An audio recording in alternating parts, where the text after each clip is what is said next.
Hi everybody, welcome back to Eckert's Garden Center. I want you to picture this moment. You spent the better part of an hour looking through all the different plants. You found the perfect winner, you fallen in love with it, you take it home, you spend all that love basically putting it into the ground, and then you take a nap, you get up, and all of a sudden your plant has just been chewed down to the nub. There's nothing more heartbreaking for any gardener than to pick out a plant that they absolutely adore to find it dead only a day later. So today, we are going to focus on perennials that are deer resistant. So come on in and I'm going to show you some things that you can plant that will save you from the heartbreak.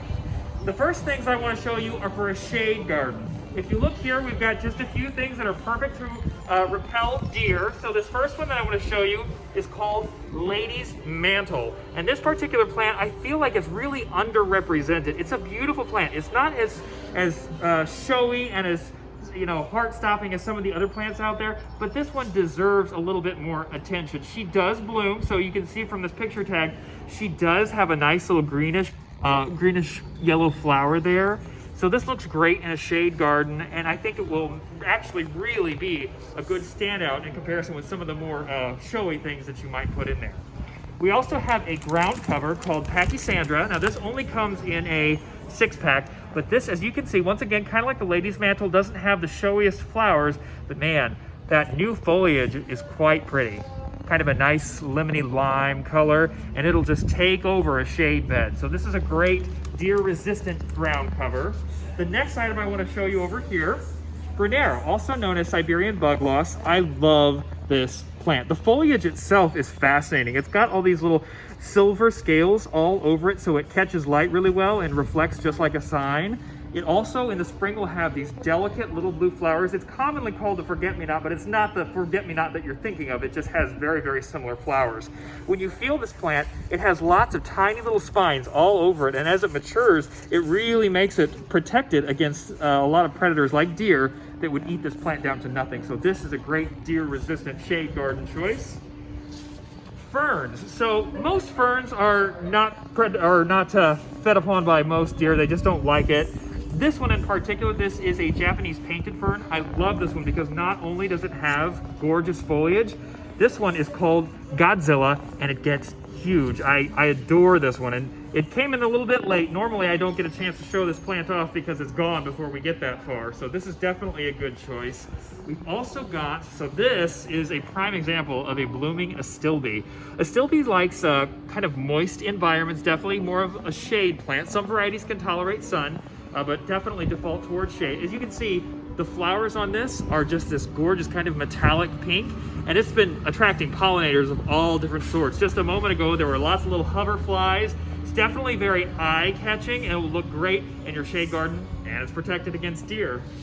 Finally, we also have the bleeding heart. Now, there are different types of bleeding hearts out there. This particular one is kind of the fern leaf variety, and it does have white flowers. I think last time we showed you the pink flowering one. This one is white, so you can find those in different shapes and colors. So once again, that is for your shade garden plants that will resist deer. If you want to come over here, so these are plants more for your sun-loving garden.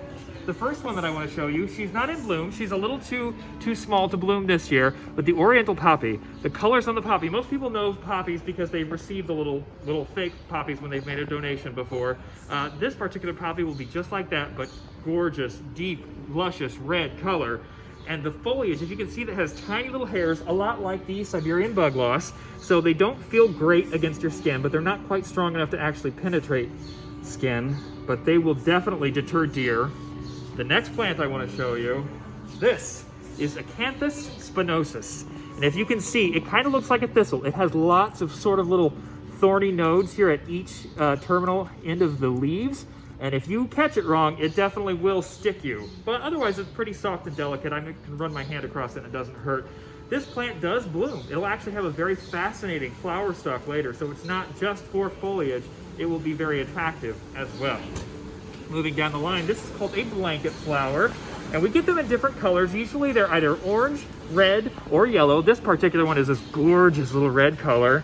And once again, it does have similar structure to what we have over here with the Oriental Poppy. Lots of tiny little hairs that are very irritating on the gums of deer and other pests.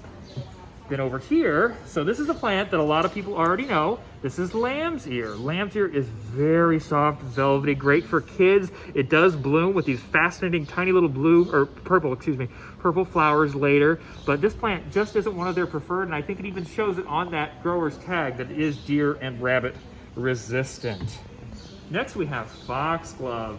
Foxglove is a fascinating plant that has been used for centuries in the UK. It is beloved by fairies and all sorts of pollinators. This particular plant is known for having somewhat of a toxic effect, so you definitely don't want to get it in your mouth, but that also means that it is protected from predators like deer and rabbits. Then we also have this dianthus down here, perennial dianthus. This particular one is a double flowering, so she's got lots of petals, but they come in lots of different colors. As you can see, the foliage is somewhat grass-like and kind of a nice, gentle blue color, so it really stands out against anything else that you put in your garden. So that is a wonderful choice. Coming back up here to some of the bigger perennials. So this particular one, the yellow flowers, is a coreopsis. I love coreopsis because it just looks like sunshine that really shines in your garden. There are different colors of it. This particular one is yellow, and they have lots of different foliage shapes as well. Sometimes you could get the frilly kind versus the broadleaf kind. This one is just the perfect height. I would definitely need that in my garden. We also have peonies. So a lot of people are very familiar with peonies. They are the ones that bloom those huge, distinct flowers in spring. Most of them are done now, so all that's left is foliage, which is why this one isn't in bloom anymore. But this is one of the most resistant forms of plant that you could get. It has virtually no problems. For those of you who have peonies, I'm going to take a little side note here, and you notice ants all over the buds whenever they're getting ready to bloom, don't worry, those ants are not hurting anything. They're not actually helping it bloom like some people believe. They're just enjoying the nectar that's forming at the ends of those buds. So you don't have to do anything with it. Just leave it alone and they'll bloom just fine. Moving on. So this is a tried and true perennial that we have in our own landscape here. This is yarrow. And with the yarrow, it does have kind of a fern-like texture to its leaves. And these are long-lasting flowers that you could cut and put in an arrangement. Once it's done flowering for the season, you can shear it back and it'll usually give you a second bloom later on. Up front here, look at this gorgeous girl. So this is a Shasta daisy. And pretty much all Shasta daisies come with white blooms. I like this one in particular. This cultivar is called Daisy May. I like her because I really feel like she's got a good ratio of yellow to white. You can see the petals there. They're kind of longer than a lot of varieties. And it's just dainty and adorable. But this is also good for surviving against deer. And then finally back here, this is similar to salvia. This is called a Russian sage, and this is another plant that we have in our landscape here. It also sort of resembles lavender and almost has a sort of lavender smell. It's a little bit different. If you can see, she is starting to bloom, just barely, and in a week or so, the entire thing will just be covered in these gorgeous little violet blossoms that'll be attractive to pollinators all over. So once again, there you go, folks. There are some options to keep your garden safe from pests. If by chance you did select some of their favorites, such as hosta, or daylily, or hardy geranium, or English ivy, or monkey grass, there is still hope. You don't have to rip out those gorgeous plants that you love so much. What I recommend, this right here is an animal repellent called, it's hot pepper wax. Can you see that right there? And it is made with cayenne peppers. So this is basically like a burst of straight up capsaicin right to the animal who tries to eat your plant. So all you have to do is just spray it directly on the plant and it will remain there. If it rains, you will have to reapply, but this will not harm the plant. It will not harm the animal, but they will think twice before they take another bite. All right, folks, that's all the time that we have for today. Thank you so much for watching. We hope to see you next time, and happy planting!